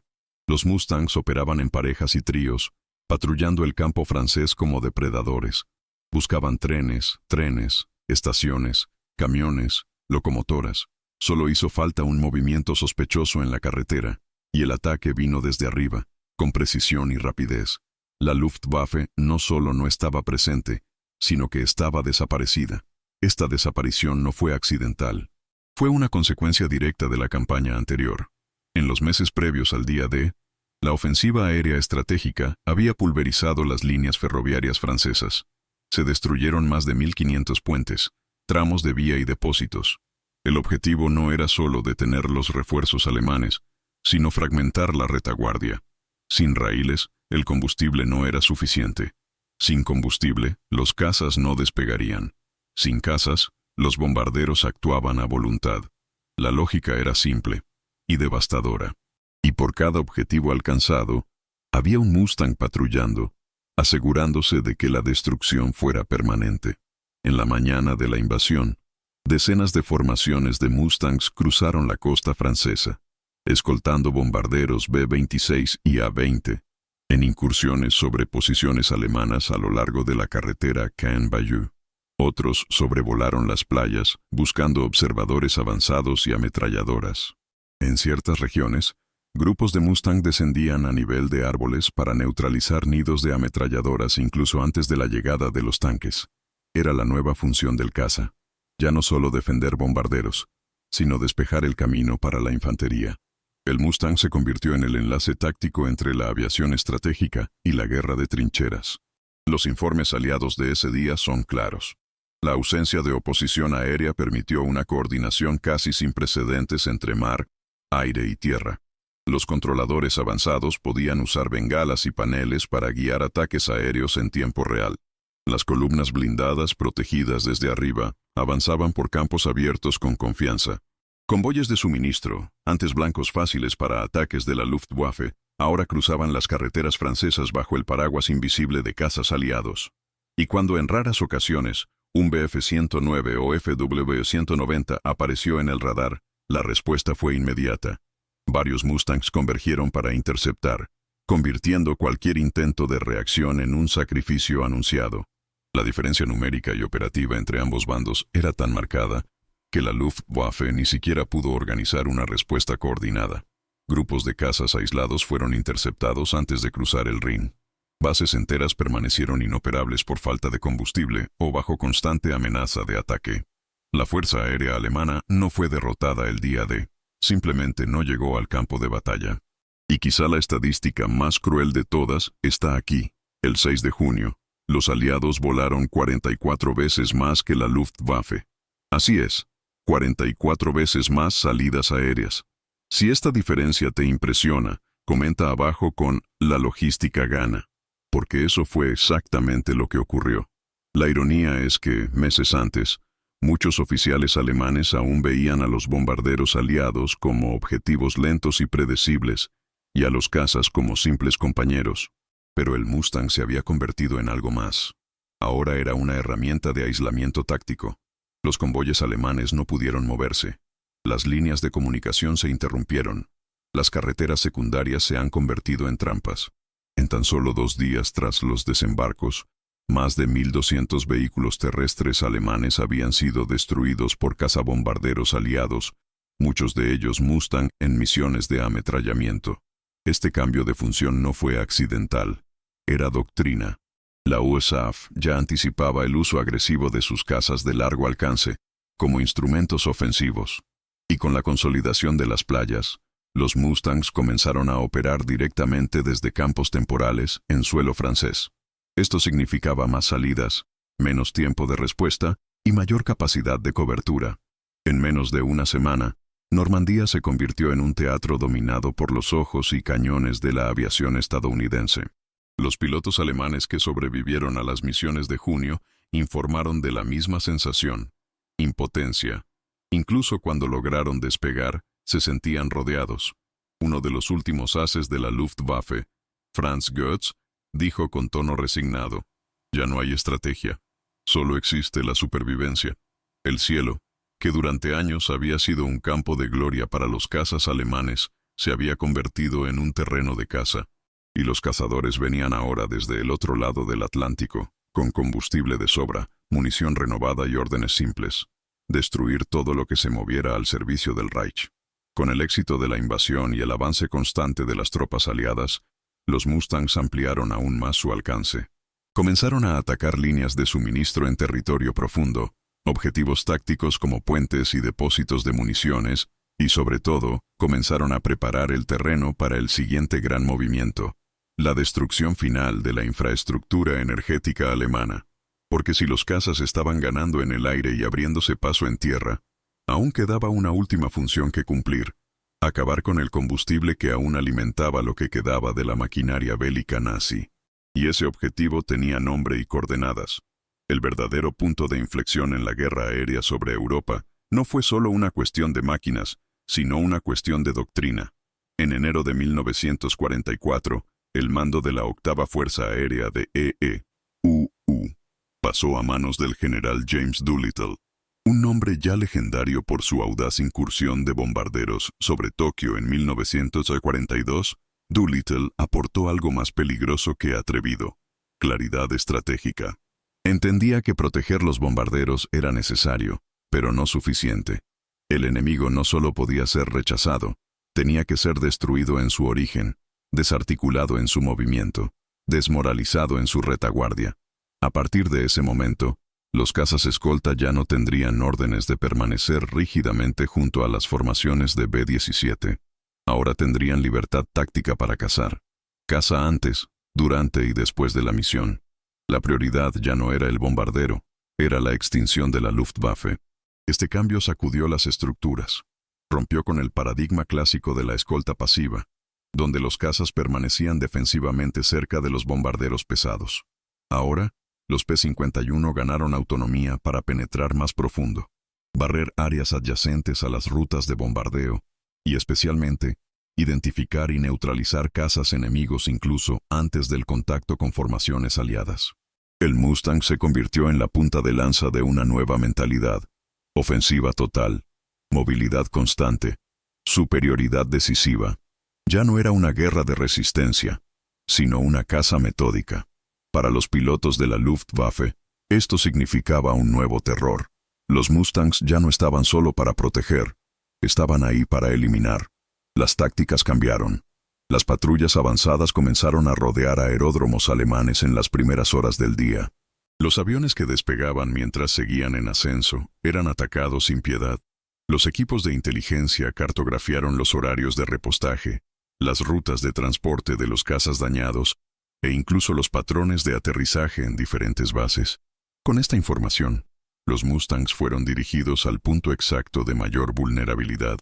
En Augsburgo, los estadounidenses destruyeron 22 cazas en tierra en una sola mañana. En Kassel, una formación de Mustangs se dividió en 3 grupos para interceptar simultáneamente trenes de combustible, trenes de piezas y un hangar de mantenimiento. El enemigo no tenía otro lugar donde respirar. Más allá de eso, el elemento sorpresa estaba completamente invertido. Hasta 1943, eran los alemanes quienes elegían cuándo y cómo atacar, emergiendo de las nubes, en formaciones cerradas, forzando duelos rápidos y cortos. Ahora, fueron los estadounidenses quienes marcaron el ritmo, y dictaban con números. Con cada misión de bombardeo, no solo docenas, sino cientos de cazas escolta arrasaban territorio alemán. Una patrulla común de Mustangs operaba con suficiente combustible para permanecer en una zona hostil hasta 6 horas. Eso significaba múltiples enfrentamientos por vuelo.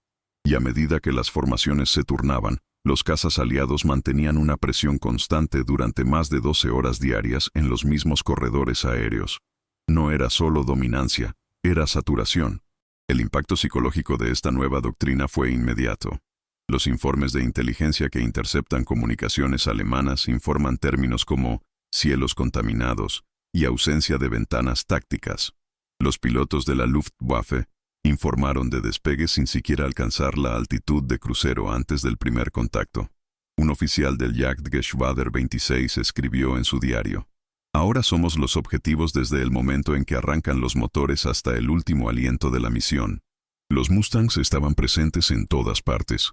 En las nubes, en los campos, en las carreteras, en los sueños. La doctrina estadounidense dejó de ser defensiva. Se volvió invasivo. Esta invasión también afectó a los centros de toma de decisiones. Con las pérdidas diarias acumulándose, el alto mando de la Luftwaffe se vio obligado a reasignar cada vez más sus cazas para proteger zonas industriales, sacrificando la cobertura de otras regiones. Esto creó lagunas operativas que los estadounidenses aprovecharon aún más agresivamente. Si una base era reforzada, otra era atacada. Si un escuadrón era desplazado, su línea de suministro era atacada. El objetivo no era solo derribar aviones, sino sobrecargar el sistema de respuesta alemán hasta el agotamiento. A mediados de 1944, la Luftwaffe operaba mayoritariamente en modo reactivo. Era una máquina girando en el vacío, sin verdadera iniciativa. Y detrás de todo este cambio, había un factor que los estrategas alemanes nunca consideraron con suficiente atención: el ritmo del reemplazo estadounidense. Por cada Mustang derribado, había otro listo en menos de 15 días. Por cada piloto muerto, 3 estaban en entrenamiento. Las fábricas de North American Aviation operaban en turnos continuos, produciendo más de 500 Mustangs al mes. Packard Motor Company entregó motores Merlin V1650 con fiabilidad y estándares industriales inigualables. Fue una guerra en la que cada error alemán costaba tiempo, y cada hora perdida costaba una misión ganada por el enemigo. En números absolutos, Estados Unidos produciría más de 15.000 P-51 al final de la guerra, una cifra que por sí sola superaba con creces todo el arsenal operativo de cazas de la Luftwaffe en 1944. Si esta diferencia te sorprende, comenta abajo con poder absoluto. A finales de 1944, la supremacía aérea estadounidense era total, pero el impacto de esto no se limitó al aire. Los convoyes blindados podían avanzar a campo abierto. Los convoyes de suministros operaron con confianza.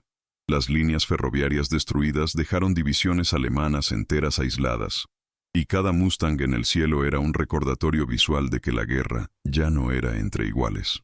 La Luftwaffe, que había iniciado el conflicto con una confianza casi mesiánica, sobrevivió ahora gracias a la improvisación y la superstición.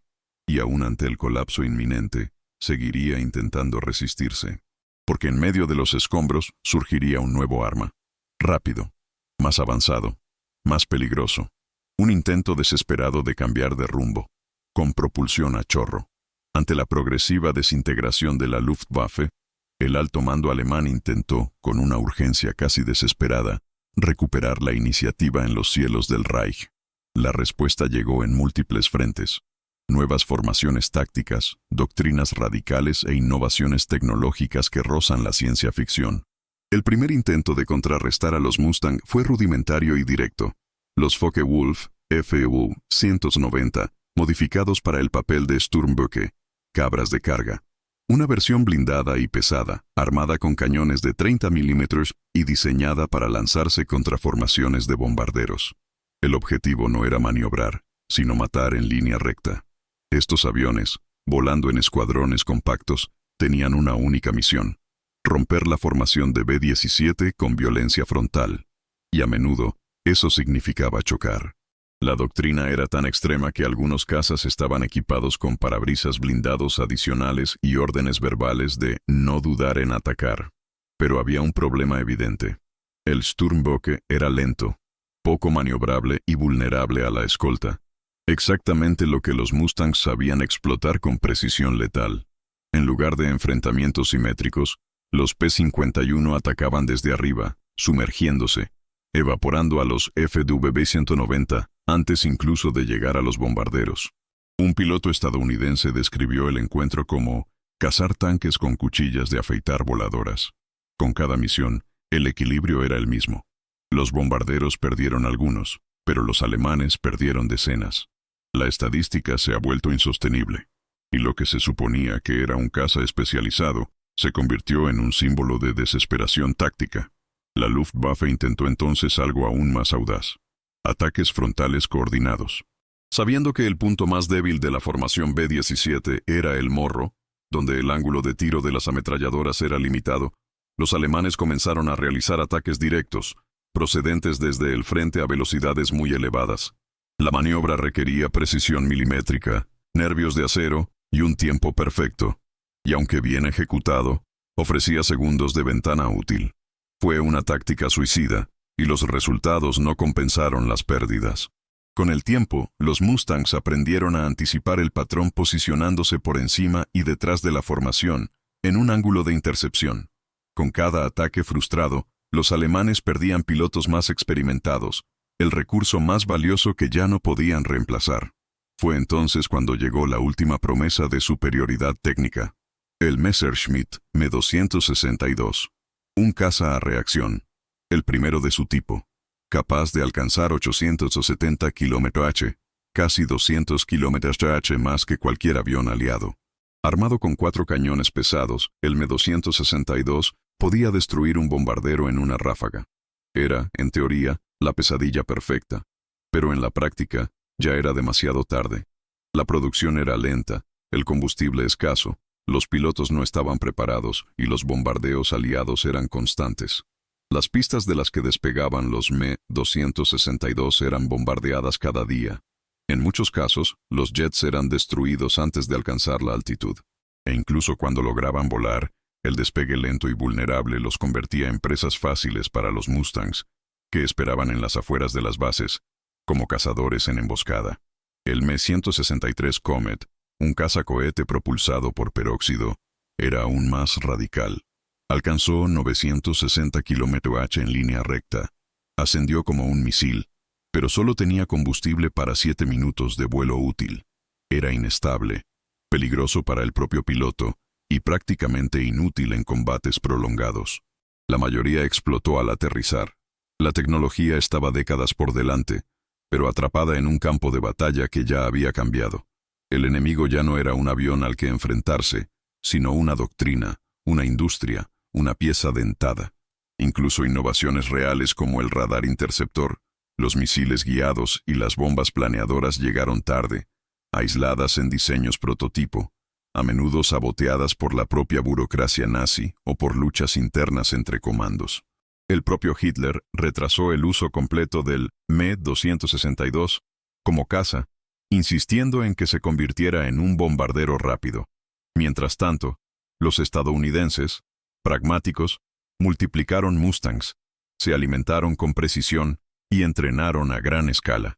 El futuro de la Luftwaffe voló, pero no decidió. Era una promesa vacía en un campo de batalla dominado por una realidad ya consolidada.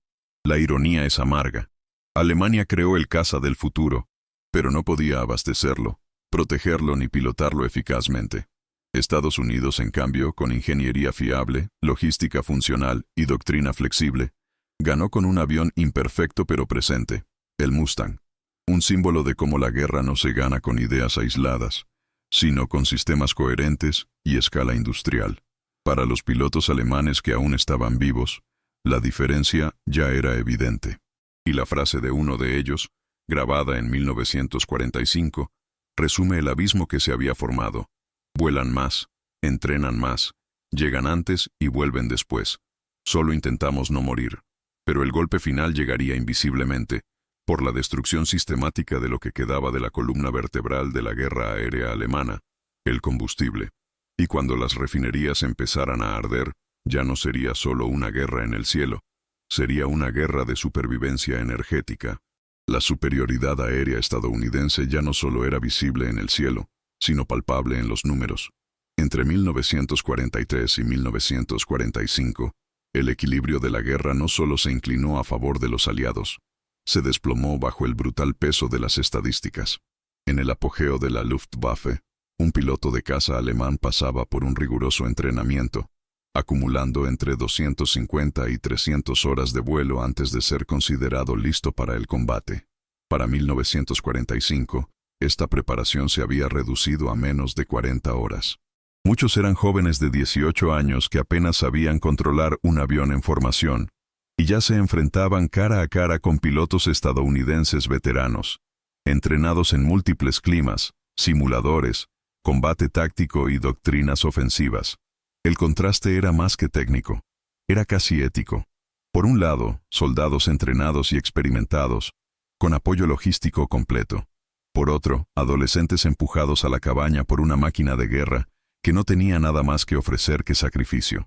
Por parte estadounidense, el escenario era todo lo contrario. El entrenamiento estándar de un piloto de la USAF en 1945 superaba las 400 horas antes del primer enfrentamiento.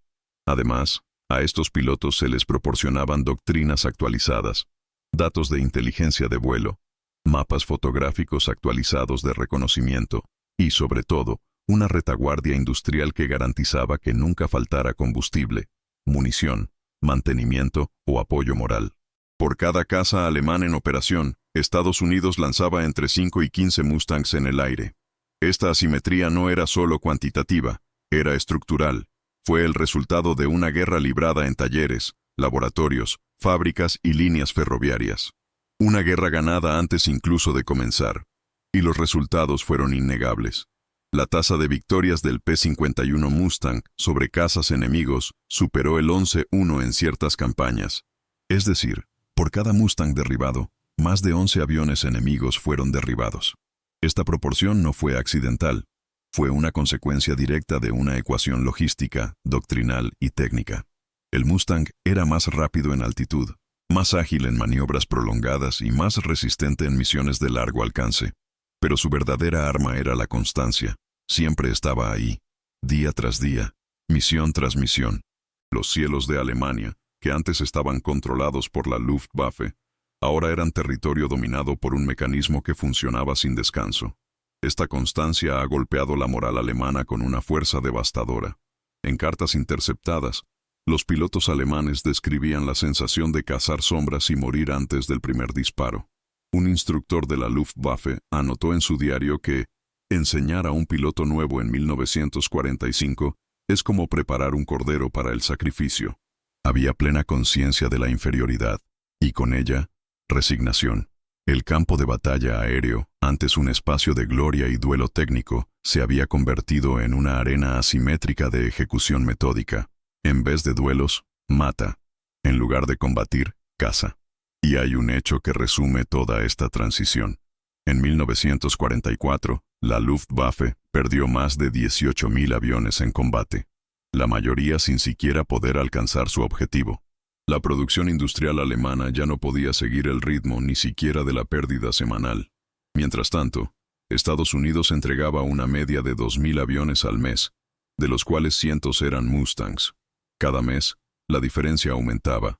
Cada semana, el colapso técnico y moral se profundizaba. La ironía de esta historia es que la Luftwaffe, que inició la guerra como símbolo de la guerra moderna, acabó siendo su primera víctima estratégica. No estaba asfixiado por un modelo específico de avión, sino por un sistema, de producción, de suministro, de pensamiento. El Mustang era solo el brazo visible de un cuerpo invisible. El cuerpo logístico estadounidense, que alimentaba a sus fuerzas con eficiencia, entrenamiento y renovación continua. Si te gusta desentrañar estos hechos que rara vez aparecen en los titulares de la historia, dale like y suscríbete. Esto nos ayuda a seguir revelando los engranajes ocultos que cambiaron el curso de la guerra. Pero aún quedaba una última pieza en este rompecabezas de dominación. Debido a que la destrucción de la Luftwaffe no se limitó al campo de batalla, se completó con precisión quirúrgica mediante ataques a refinerías, convoyes ferroviarios, rutas de suministro y depósitos de combustible.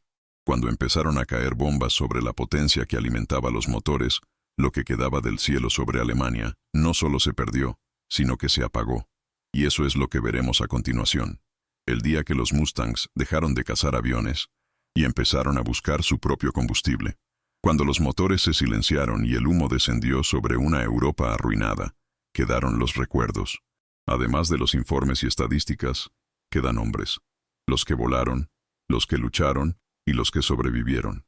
Muchos de ellos, veteranos de la Luftwaffe, ahora prisioneros o desmovilizados, empezaron a revisitar sus experiencias con una nueva perspectiva. No la propaganda, sino la de la verdad técnica y moral. Fue durante este periodo cuando surgieron declaraciones que hasta unos meses antes habrían sido impensables. Adolf Galland, legendario general de cazas alemán, declaró en sus memorias: "El P-51 Mustang fue el mejor caza de la guerra, y por desgracia, estaba de su lado". Johannes Steinhoff, otro asa alemán con más de 170 victorias, declaró con una claridad desconcertante: "Si hubiéramos tenido un Mustang, quizá habríamos durado más, pero no ganaríamos, porque no solo ganaron con aviones, ganaron con un sistema". Walter Schuck, piloto de caza a reacción, describió el primer encuentro con los Mustangs como un punto de inflexión. No hablaba con amargura, sino con admiración contenida. El respeto que surgió de estos informes fue real. Los pilotos alemanes sabían reconocer la excelencia, porque la habían vivido al otro lado. Vieron al Mustang llegar al teatro de operaciones sin alboroto, ganar por fatiga, imponer una nueva lógica de combate y, finalmente, redefinir el propio concepto de supremacía aérea. El Mustang era, al mismo tiempo, un arma y un mensaje. Era la prueba viviente de que la maestría técnica no era suficiente sin una retaguardia coherente. Esa innovación sin escala, el genio sin logística y el heroísmo sin suministros fueron, al final, solo humo. Estos encuentros de posguerra fueron grabados en conferencias, entrevistas, documentales y, especialmente, en reuniones cara a cara. Pilotos que antes intentaban suicidarse ahora compartían mesas, se daban la mano y se reían con sospechas sobre maniobras casi fatales. Uno de ellos, veterano del JG-26, recordó con amargo humor: "Disparé a un Mustang que ni siquiera supe que estaba allí. Al segundo siguiente, hizo un giro imposible y yo fui quien tuvo que huir. Todavía oigo su motor en mis sueños".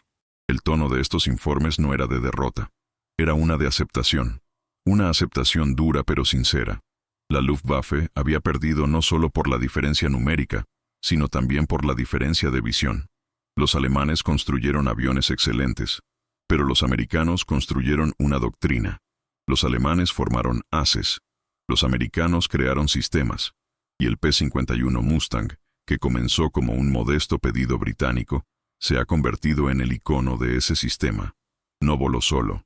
Voló con el peso de Detroit, Chicago, Nueva York y Dallas. Cada pieza, cada perno, cada gota de combustible decía lo mismo. Estamos listos para luchar hasta el final y volver mañana. Este es el legado que los propios vencidos han reconocido, no solo por la letalidad del Mustang, sino por lo que representaba. Fue el final de una era en la que el individuo definía la guerra. A partir de entonces, el equipo fue quien definió. El Mustang fue la victoria del equipo sobre la improvisación. Y para los pilotos alemanes, que habían sido entrenados para confiar en sí mismos, la lección fue dura, pero en última instancia respetada. Pero el Mustang no sería solo una máquina de combate.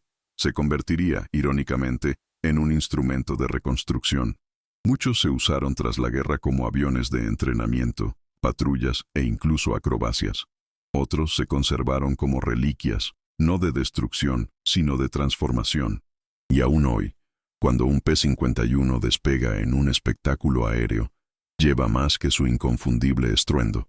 Lleva el sonido de una época en la que la tecnología encontró su madurez y el enemigo, al final, encontró respeto. Pero una pregunta quedó suspendida entre los veteranos. ¿Cómo lograron los estadounidenses hacer tanto, tan rápido y con tanta precisión? La respuesta no estaba solo en el Mustang, estaba en lo que le alimentaba. Porque detrás de cada misión había algo aún más poderoso que el avión. Había aceite. Y los alemanes perderían gota a gota. Y bomba a bomba. El P-51 Mustang no era solo un avión. Era una doctrina con alas. Un concepto táctico encarnado en aluminio, acero y velocidad. Su impacto ha ido más allá de las líneas del frente y los límites de su época, transformando para siempre lo que el mundo entendería como superioridad aérea. Por primera vez, un caza no solo era rápido o maniobrable, sino estratégico. Tenía el alcance para cruzar continentes, la energía para luchar junto a bombarderos pesados durante horas y suficiente agresividad para cambiar el rumbo de una guerra. Cuando el Mustang apareció sobre Berlín, no solo escoltó, señaló el nacimiento de una nueva era, la del dominio aéreo sustentado por la tecnología y la logística a escala global. Las lecciones que dejó su actuación se extendieron a lo largo de las décadas siguientes. No es casualidad que el F-86 Sabre, un caza símbolo de la guerra de Corea y de la doctrina aérea de la OTAN, heredó mucho más que líneas aerodinámicas del Mustang. Heredó su espíritu. Largo alcance, velocidad transcontinental, superioridad en altitud, doctrina ofensiva. Mustang no solo anticipó el futuro, lo moldeó. Sus innovaciones en aerodinámica laminar, uso de tanques externos, integración entre el motor europeo y el fuselaje estadounidense, y doctrina de cazas agresivos, se absorbieron directamente en los diseños posteriores. Enseñó que el éxito aéreo no está en el genio aislado, sino en la capacidad de hacer que el genio vuele, luche y gane, todos los días. Este legado fue institucionalizado. En las escuelas estadounidenses de guerra aérea, el P-51 llegó a ser estudiado como el punto de inflexión que condujo a la supremacía aérea moderna. Su modelo de operación, cazas en patrulla ofensiva, cazando al enemigo por la retaguardia, negando al adversario incluso el derecho a despegar, se convirtió en la piedra angular de la estrategia aérea occidental. Más que técnica, era una filosofía. La guerra aérea dejaría de ser defensiva. Sería preventivo, proactivo, disuasorio. La propia OTAN se formaría sobre la base de esta mentalidad. El control del cielo como condición previa para cualquier victoria sobre el terreno. El Mustang también se ha convertido en un símbolo de otra revolución, la de la colaboración. Su origen fue un pedido británico, su ingeniería estadounidense, su corazón fue un motor Rolls-Royce Merlin, y su éxito solo fue posible gracias a alianzas industriales transatlánticas. Representó, sin discursos, la fortaleza de la cooperación entre democracias industriales en tiempos de emergencia. No era solo un arma, era un puente entre continentes, entre fábricas, entre ingenieros y pilotos que nunca se habían conocido, pero que ganaban juntos. A pesar de todo, el Mustang ha sobrevivido al tiempo mismo. Cuando cesaron los bombardeos y se firmaron las capitulaciones, continuó volando. Se convirtió en un instrumento de paz, una plataforma de pruebas, una referencia histórica y un objeto de culto entre los aviadores. Muchos han sido preservados, restaurados y hasta hoy surcan los cielos en manifestaciones que no celebran la guerra, sino la inteligencia, la persistencia y la capacidad humana para responder a la arrogancia con innovación. Para muchos historiadores, el P-51 no solo derrotó a la Luftwaffe, rechazó una idea. Esa técnica por sí sola es suficiente. Demostró que el verdadero poder proviene del todo, de la doctrina, de la producción, de la formación, del liderazgo y de la visión estratégica. Y hay una imagen que sintetiza este legado: un Mustang volando bajo, sobre un campo europeo destruido, tras el alto el fuego, silenciosa, rápida, intacta, no en combate, sino como testigo de que los cielos han cambiado, y cambiaron para siempre. Pero si el P-51 representaba todo esto, queda una pregunta: ¿por qué la Luftwaffe no pudo detenerlo? ¿Qué impedía en la ingeniería alemana, la logística nazi y la doctrina de Hitler que impidió una respuesta real? La respuesta está en algo aún más básico que cazas, pilotos o entrenamiento. Está en lo que hizo que todo funcionara, o parar. Porque cuando el Mustang empezó a cazar, no solo atacó aviones, apuntó a la sangre de la maquinaria bélica alemana: combustible. Lo que destruyó a la Luftwaffe no fue solo el Mustang, eso simbolizaba. En cada vuelo que cruzaba el Canal de la Mancha y se precipitaba en el corazón del Reich, había más que velocidad y potencia de fuego. Había un principio silencioso: la adaptación. Mientras Alemania redoblaba esfuerzos por soluciones técnicas aisladas, apoyándose en haces legendarios y diseños futuristas, Estados Unidos hizo algo más banal, pero más decisivo. Probaron, cometieron errores, escucharon, corrigieron. Cuando el motor Allison no entregó lo necesario, aceptaron la sugerencia de un ingeniero británico e instalaron el Merlin. Cuando la doctrina de escolta fracasó, escucharon a los pilotos de campo y cambiaron la estrategia. Cuando los tanques eran demasiado pequeños, instalaban tanques externos. El Mustang no fue moldeado por una mente genial, sino por cientos de decisiones humildes, repartidas a lo largo de un sistema que funcionaba. Y esta es quizás la mayor ironía de la guerra. El país considerado técnicamente inferior ganó no por genialidad, sino por escuchar. Alemania, en cambio, se mantuvo fiel a una imagen de sí misma. Una imagen forjada en las victorias relámpago de la Blitzkrieg y alimentada por una cultura de infalibilidad técnica. El Messerschmitt Me-262 fue revolucionario, pero llegó demasiado tarde. El Me-163 volaba a velocidades nunca antes vistas, pero era inútil en combate real. Con cada intento de responder, Alemania tropezaba con el mismo obstáculo. No podía dejar de creer que el futuro se ganaría con un solo invento milagroso. Mientras tanto, al otro lado del océano, toda una nación se organizaba para que lo trivial funcionara perfectamente. Produce más, entrena más, haz mejores pruebas, repetir y mejorar. La victoria estadounidense no nació de la arrogancia, sino de la humildad operativa. En 1943, la Luftwaffe seguía viendo la guerra como un duelo de habilidades. En 1944, descubrió que era una carrera sistemática.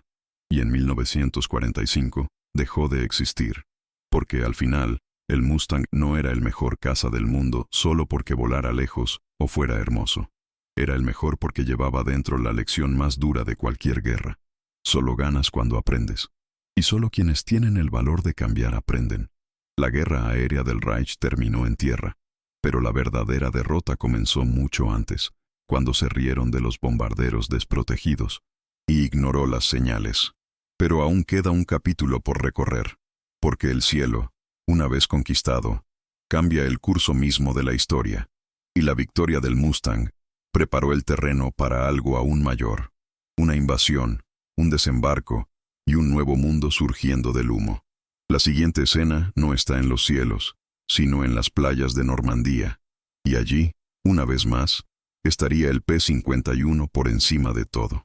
En la mañana del 4 de marzo de 1944, El cielo sobre Berlín fue atravesado por algo que no debería haber estado allí. Los bombarderos estadounidenses, antes solitarios, ahora venían escoltados por cazas rápidos, silenciosos y decididos. Y lo que antes era motivo de burla entre los pilotos de la Luftwaffe, se ha convertido en un silencio absoluto en las frecuencias de radio. El Mustang había superado lo imposible. Y con ello, la doctrina alemana colapsó.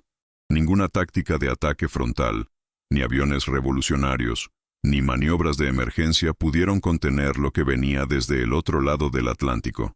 No solo cazas, sino una decisión estratégica tomada de acero, aluminio y humildad. La Luftwaffe no perdió una guerra de combate, perdió una guerra de producción, de entrenamiento, de suministro. Ha perdido frente a la capacidad de adaptarse, escuchar, industrializarse e insistir. Al final, el cielo alemán no fue conquistado. Fue abandonado, por lógica, agotamiento, y la certeza de que la guerra ya estaba perdida antes de que el primer Mustang despegara. Y si hay una lección que surge sobre los restos de esta historia, es clara, fría y brutal. En la guerra moderna, el primero en disparar no gana. El primero en aprender gana. La Luftwaffe dependía demasiado de sus ases y creía que el talento era suficiente. Estados Unidos confiaba en sus talleres y demostró que la logística gana el heroísmo.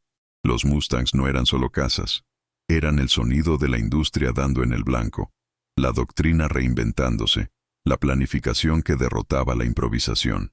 En un informe escrito tras el fin de la guerra, un oficial alemán resumió amargamente lo que sintió al ver a sus hombres diezmados. Fuimos derrotados por camiones. Si valoras la investigación histórica, el contexto detrás de los datos y las lecciones ocultas en el polvo de los archivos, apoya este canal.